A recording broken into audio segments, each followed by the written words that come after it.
Magaling, tama. Ang ating kinalakay ng nakaraang tagpo, ito ay pabula, na kung saan ang pabula ay isang uri ng maikling kwento na kung saan ang gumaganap dito ay yung mga hayop. Tama. So, sino ang makapagbibigay ng halimbawa ng isang pabula? Okay, yung brilyante ng tubig ang nakauna ulit. Ang kuneho at ang matsing. Magaling, bigyan natin siya ng barangay clock.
Halimbawa ng alamatras.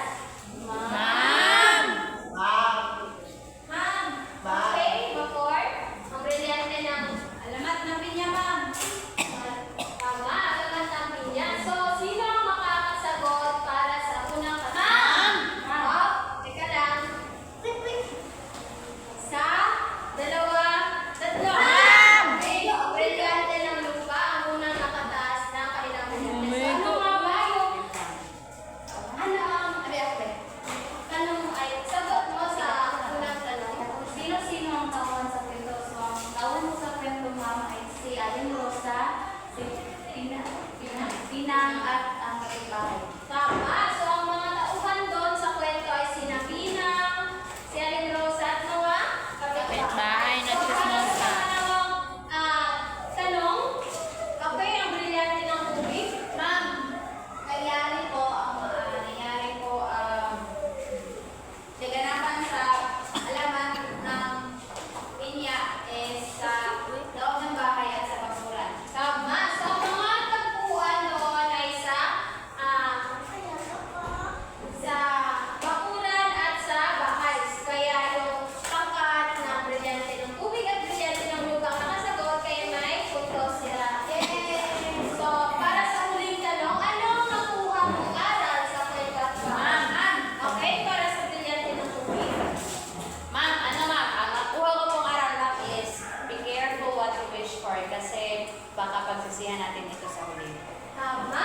So, ang aral na nakuha natin ay hindi po dapat tayo basta-basta na magbitaw ng mga salita. Kung ayaw naman natin na makasakit tayo ng iba. At isa pang aral na nakita natin ay dapat ay alagaan po natin ang ating mga magulang.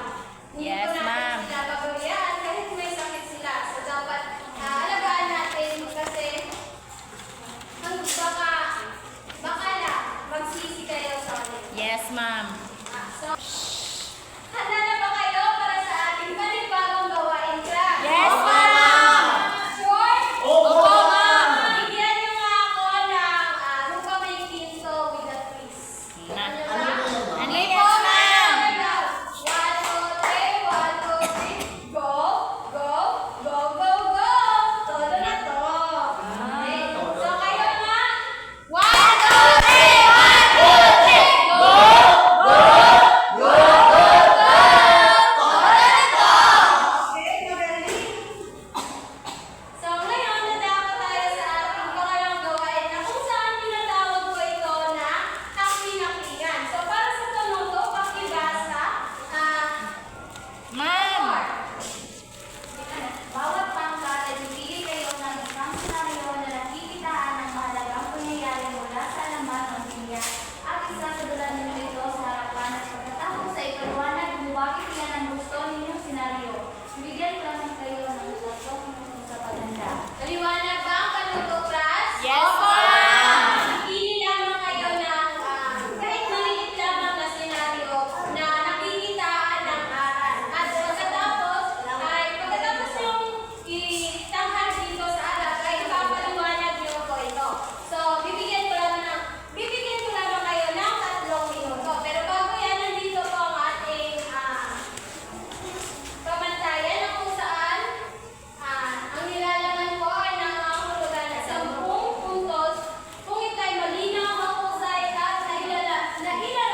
na kailang tahanan na para bang hindi siya doon nakatira ay nakabigkas ang mga salita ang kanyang ginana, hindi dapat bigasin ang isip ng mundo. Okay, bigyan natin ng Latina Club ang pangkat una. Alam niyo ba kung anong Latina Club? Hindi po, ma'am! Ay, hindi niyo alam. Ganito lang yun. 1, 2, 3, 1, 2, 3. Sobrang Latina. Okay, kayo ma'am? 1, 2, 3! 1, 2, 3! Sobrang Latina! Nakikita para sa lingalaman, ikaw ay malinaw at mahusay. Nakikisaan sa kwento na pagka malinaw at mahusay ang pag-arte ni Binibining Binondo at ni Yes. Omega. So, bibigyan ko sila ng 10 puntos. So, para sa lakas ng boses, talagang malakas naman talaga ang kanilang boses.